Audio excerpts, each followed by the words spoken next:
Vamos lá. A primeira questão da prova é uma questão que está relacionada justamente à utilização do acento grave. O nosso enunciado, no trecho somado aos que vinham sendo realizados nos últimos anos, o elemento aos poderia ser corretamente substituído por aqueles. Notem só, essa estrutura está correta, essa assertiva está correta. Dá para nós identificarmos bem. Por qual motivo? Somado a alguma coisa. Eu tenho um a visivelmente identificado como uma preposição. Aqui eu utilizo, portanto, a regra dos 100%. Se eu encontrei um a equivalente à preposição, eu tenho uma garantia de apenas 50%. Na frase original, ele apresenta esse os. E o SESC poderia perguntar qual é a classe gramatical desse os. Qual é a classe gramatical desse os?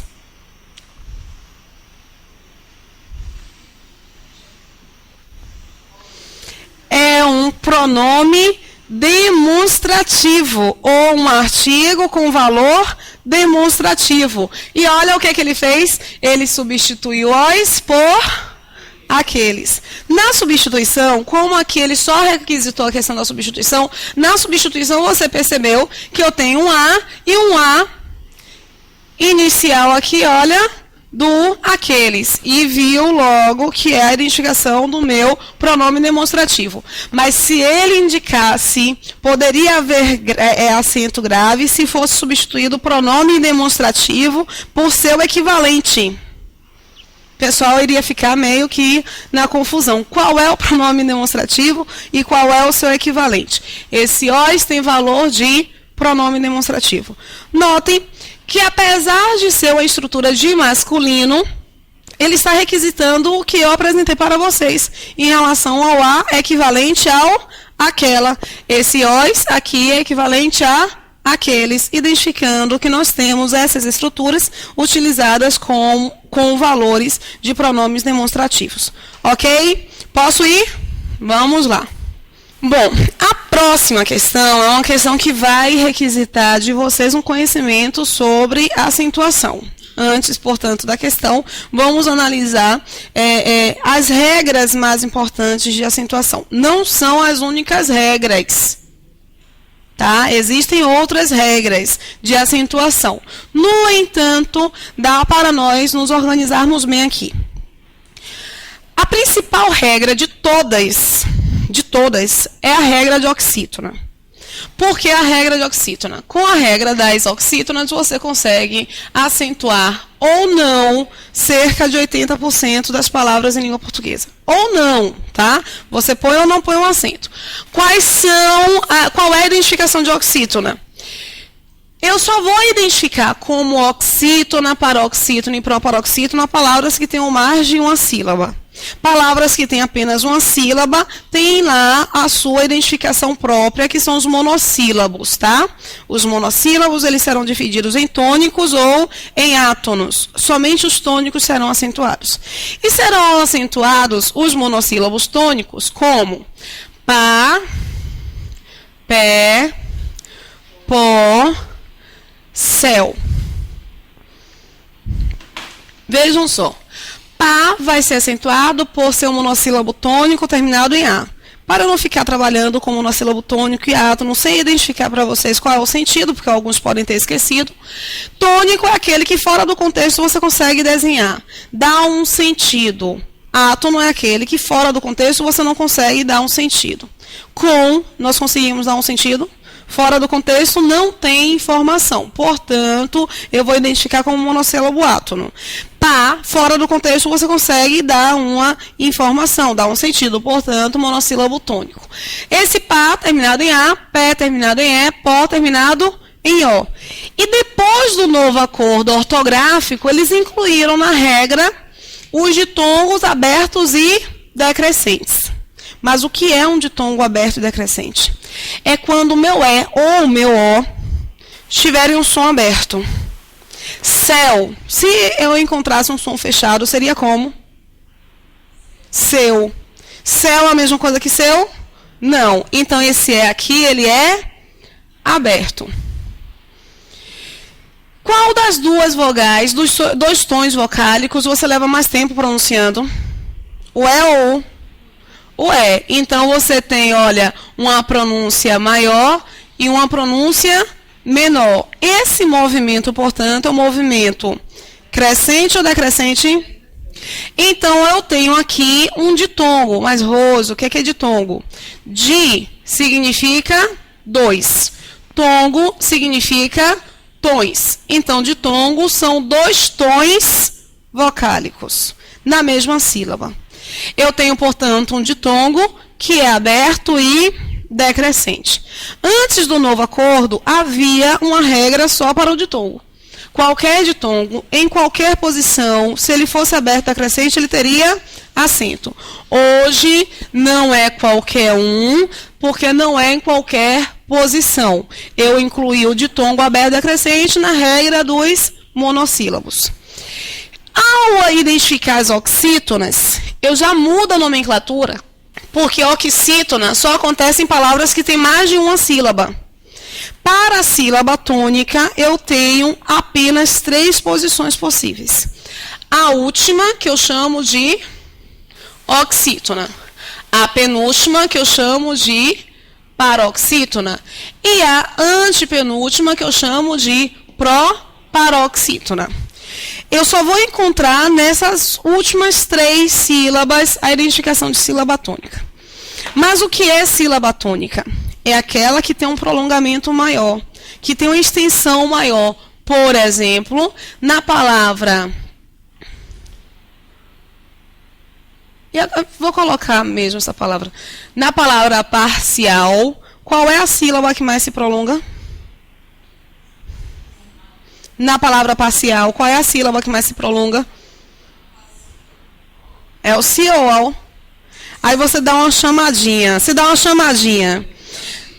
Você dá uma chamadinha. É parcial? É parcial? Não. Tem que ser com xodó, gente. É igual como a gente chama o nosso nego, né? Parcial. Ó, parcial. No prolongamento, na identificação do prolongamento da sílaba, é justamente esse ao que se prolonga durante mais tempo. Olha, a sílaba tônica, portanto, não é aquela mais expressiva, porque tem gente que acha que em parcial a mais expressiva é o par. E realmente é mais expressiva, porque eu tenho a ideia glotal aqui do parcial, né? Só que não é a mais longa. Não é a que nós demoramos mais tempo pronunciando. Sílaba tônica, a palavra tônico, significa algo a mais. Então, sílaba tônica é aquela que tem um algo a mais, tá? Tem uma pitadinha a mais. E é uma questão de tom mesmo, de duração. As oxítonas, a duração mais prolongada está na última, a paroxítona na penúltima e na proparoxítona na antepenúltima. Olha, reparem só, se eu não conservar a pronúncia, se eu não souber pronunciar o termo, eu vou acertar? Não. E é esse justamente o problema das proparoxítonas.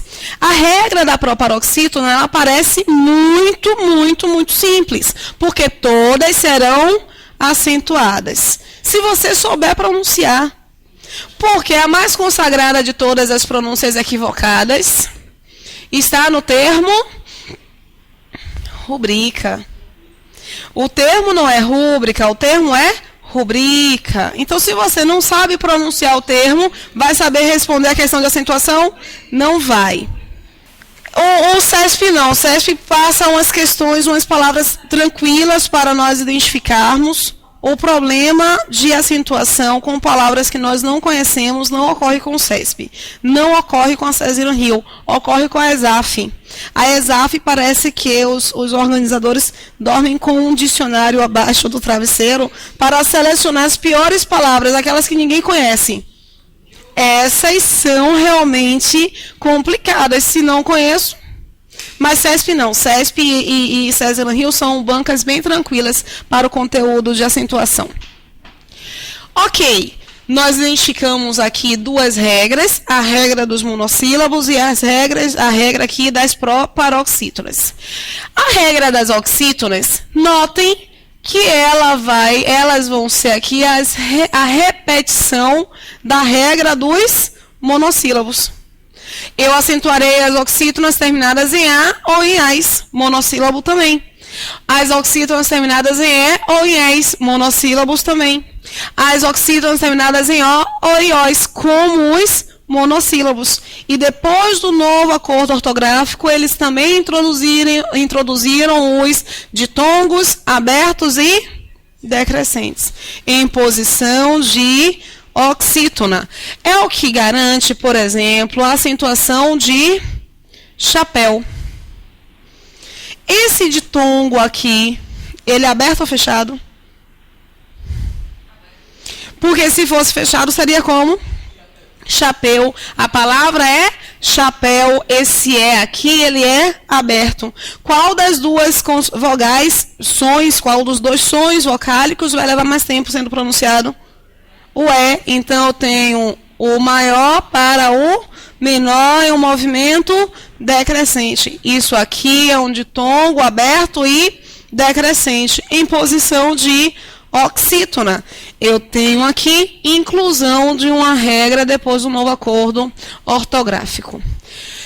Vejam que com a regra das oxítonas, portanto, eu assimilo a observação dos monossílabos.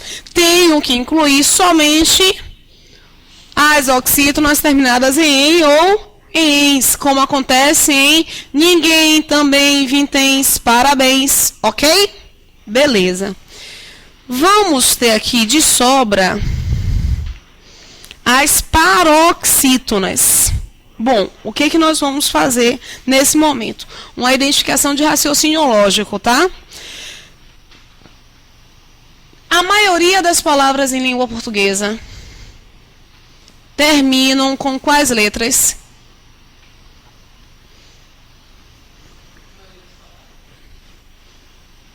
Sim.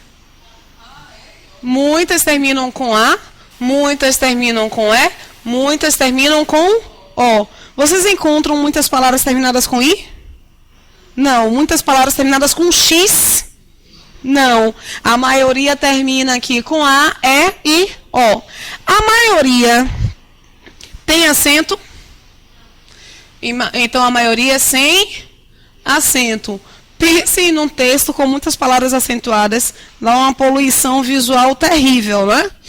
A maioria tem quantas sílabas? 3 sílabas.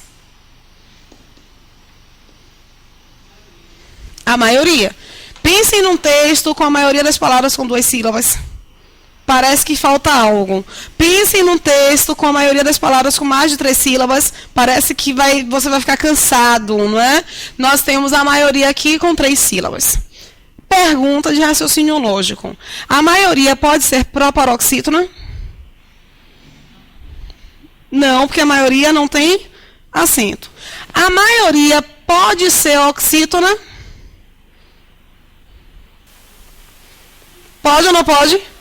Não pode, porque a maioria termina com A, E e O. E se fossem oxítonas, elas teriam acento. A maioria é o quê? Terminada com regra de quem? Então, nenhuma paroxítona que termina com regra de oxítona vai poder acentuar. O que o novo acordo ortográfico fez? Ele prestigiou a regra das paroxítonas.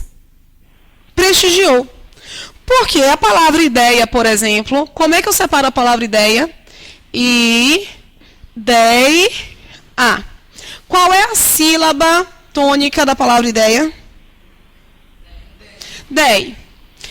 Antes do novo acordo ortográfico, nós tínhamos a regra de acento. Por qual motivo? Por se tratar de um ditongo aberto e decrescente. Aberto porque esse E teria som de quê? Tem som de aberto ou fechado? Aberto. Se fosse fechado, seria como? Ideia. A palavra ideia?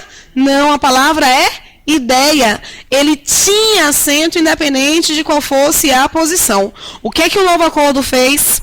O novo acordo indicou para nós o seguinte: rapaz, essa palavra vai deixar de ser analisada como um ditongo aberto e decrescente e vai passar a ser analisada como uma paroxítona que termina com... E a regra de quem? De oxítona. Deu para entender o que o novo acordo fez? Olha o que o novo acordo fez com a palavra enjoo.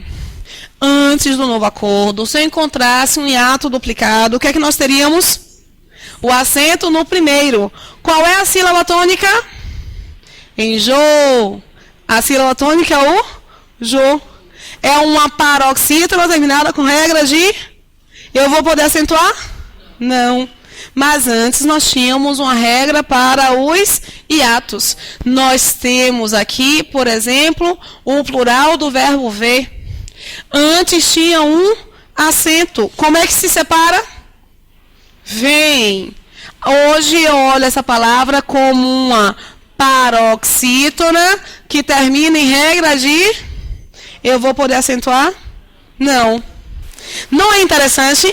Eu acho fantástico isso, gente, mas facilitou a nossa vida. Nós temos aqui 3 regras que foram retiradas porque você prestigiou a regra das paroxítonas. Encontramos a palavra feiura, que é diferente da palavra saúde. A palavra saúde, quando eu separo, fica, olha, saúde. A palavra feiura, quando eu separo, fica feiura. Na palavra saúde, eu encontro vogal e vogal, sílabas separadas. Eu tenho sílabas diferentes, então eu tenho um hiato, que é tônico, sozinho ele vai ter acento. Mas na palavra feiura, o que eu vejo? Aqui eu tenho um ditongo. E aqui eu tenho uma vogal. Eu encontrei uma vogal depois de um ditongo. É a mesma coisa de saúde? Não. Antes do novo acordo ortográfico, esse U tinha acento. Hoje, tirei o acento. Por qual motivo? Porque hoje eu vejo essa palavra como uma paroxítona terminada em... E há a regra de oxítona. Facilitou ou não facilitou? No novo acordo ortográfico, vocês vão encontrar não essa observação. O que é uma pena. O texto do novo acordo ortográfico sobre os ditongos, vocês vão ter no texto a seguinte referência. Os ditongos abertos e decrescentes em posição de paroxítona perderam o acento. Aí lê de novo, porque acha que foi problema de leitura. Os ditongos abertos e decrescentes em posição de paroxítona perderam o acento. Aí lê pela fé mais uma vez. O ditongo aberto, decrescente, perderam o acento em posição de paroxítona. Desiste para não ficar tão frustrado. E segue a vida. Reparem só, destroyer, que é a palavra mais apresentada como exceção, não é uma exceção. Não é uma exceção. Destroyer é um navio bélico. Navio munido de armas, né? Então, um navio de guerra. Destroyer, esse O, ele é aberto ou fechado? Porque se fosse fechado, seria como?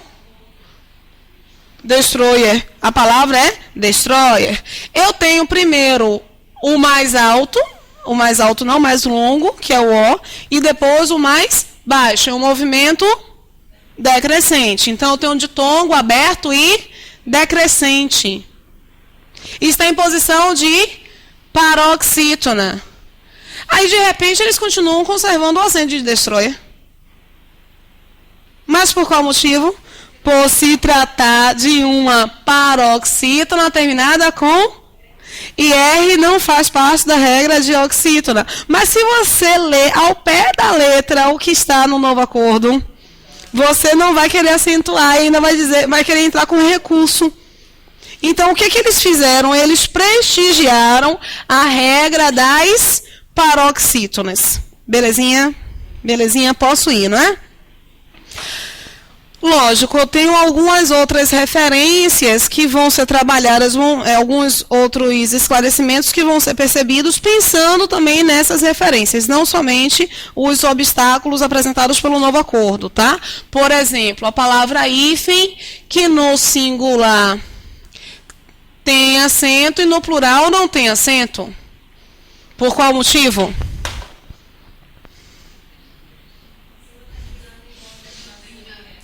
Hífen continua sendo a sílaba tônica. Esse I continua sendo a sílaba tônica.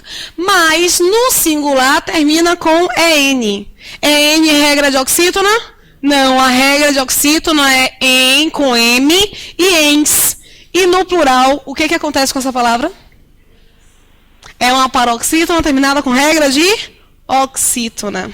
Então eu vou ter que perder o acento. Se vocês identificarem a regra das oxítonas, vocês não tem problema de acentuação. O problema de acentuação não é a regra. O problema de acentuação é identificar a sílaba tônica. Por incrível que pareça, às vezes nós não sabemos identificar a sílaba tônica. E tem um conteúdo que está relacionado que é o conteúdo de separação de sílabas, que as pessoas quase que não estudam. E é um conteúdo anterior à identificação de acentuação, não é? De acordo com a ortografia oficial vigente, é uma prova de 2012. O novo acordo, ele vai começar a vigorar só com a nova regra. A nova regra vai ficar sozinha a partir de janeiro de 2013. Então, essa ortografia oficial vigente, ela trata do novo acordo ou da regra anterior? E aí? Da anterior, porque é a anterior que é vigente, a nova está sendo aceita, as duas, não é? Estão sendo aceitas, mas a ortografia oficial vigente é a regra anterior. O que eles fizeram, no entanto? Como há aí a questão do novo acordo, eles apresentam questões de acentuação só para deixarem vocês angustiados. Porque normalmente as questões não estão fazendo referência ao novo acordo. Nem trazem palavras relacionadas ao novo acordo. São palavras que estão relacionadas a outras regras que já estavam em vigor. Entenderam?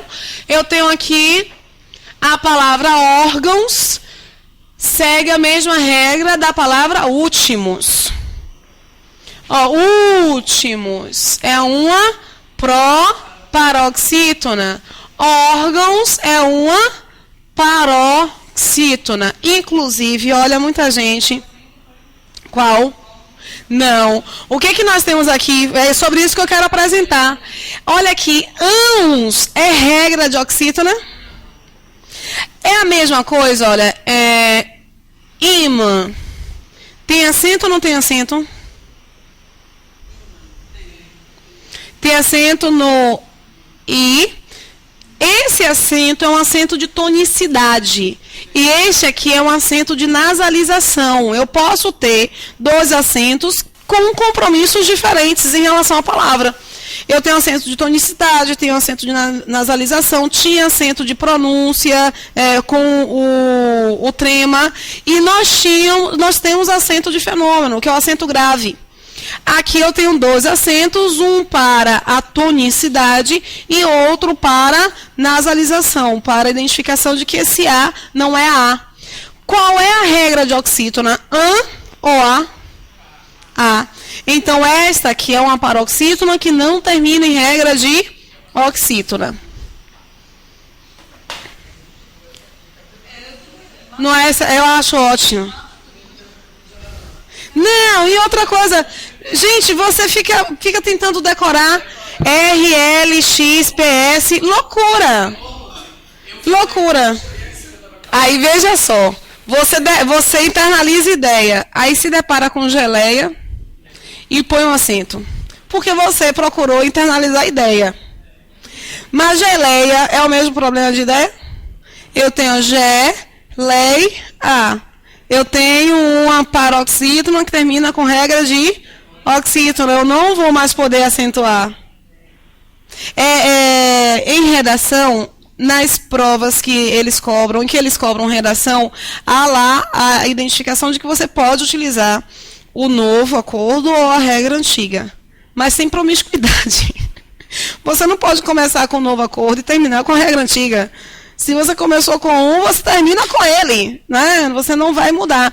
E o que acontece é que a palavra ideia é uma palavra mais recorrente em nossa escrita.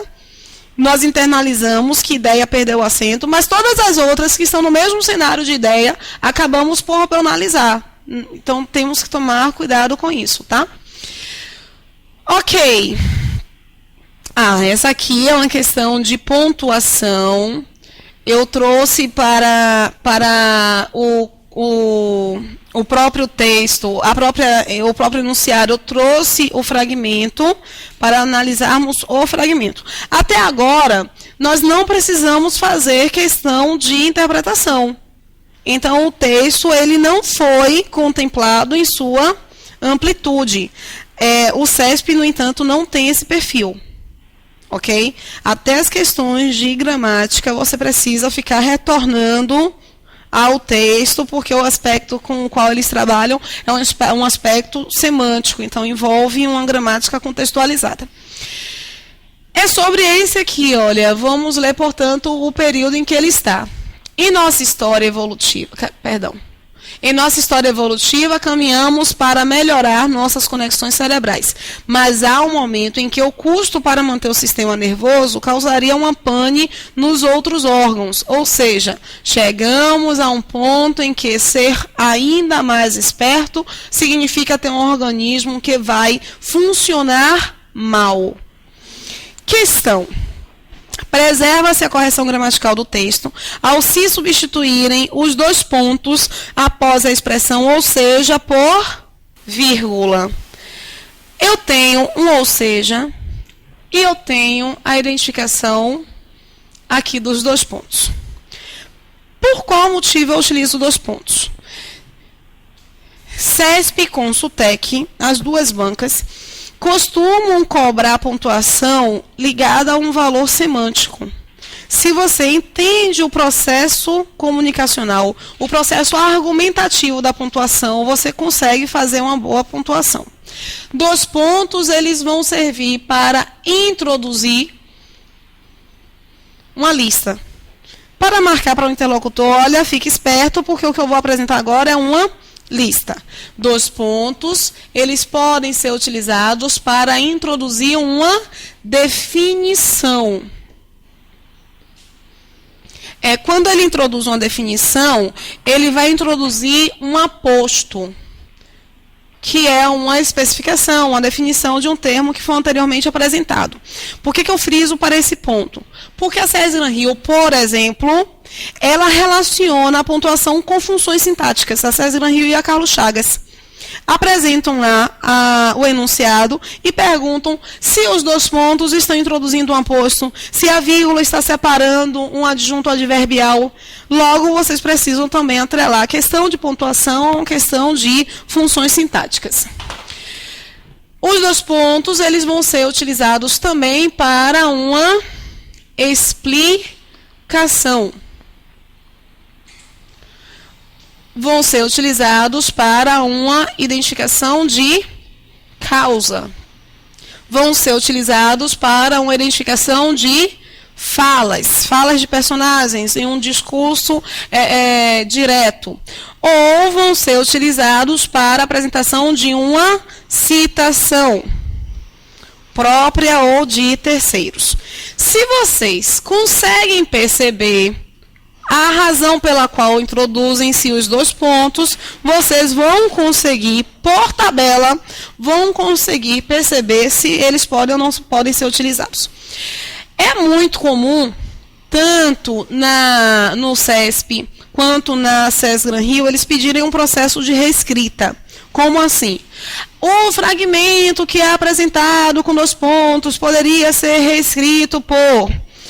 Se eles pedirem isso, é porque eles estão prestando atenção no aspecto de explicação e causa. Por qual motivo?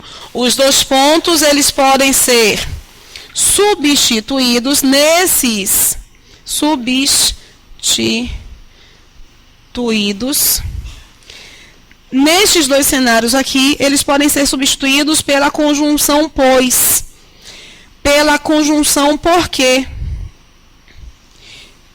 E é um porquê junto e não um porquê separado, ok? Eles podem ser retirados nesse cenário, eles podem ser retirados e podem ser substituídos pelo ponto, ok? Porque a relação de explicação e causa, elas podem ser separadas ali em dois períodos distintos. O ou seja, marca para mim que tipo de valor semântico? Ele não vai introduzir uma explicação? Se ele pedir para que nós retiremos essa estrutura aqui, olha a pergunta safada do CESP, eu adoro o CESP, tem uns enunciados ótimos. Eles pedem para que nós retiremos esse ou seja e coloquemos no lugar dos dois pontos um ponto. Eu vou poder fazer isso? Por que eu não vou? Eu posso retirar o ou seja, me dá uma ideia de explicação. Como ele me dá uma ideia de explicação, ele vai poder ser substituído pelo pois ou pelo porquê. Num processo de reescrita, ele vai poder ser substituído pelo ponto. Mas por que aqui eu não posso? Porque o CESP não tocou nesta vírgula. Se eu retiro, olha o que o CESP pediu. Para nós retirarmos o ou seja, no enunciado hipotético que eu apresentei, tá? Para nós retirarmos o ou seja e substituirmos os dois pontos pelo ponto. Ele tocou no assunto dessa vírgula? Não. Então, se ele não tocou no assunto dessa vírgula, ficaria como? Agora, se ele indicar... não, só é uma referência hipotética, de novo enunciado. Se ele pedir para que nós retiremos o ou seja e substituamos as pontuações no seu entorno pelo ponto, aí poderia. Porque ele está pedindo para você substituir a vírgula e os dois pontos pelo ponto. Numa relação de explicação eu posso fazer, não posso? Ok.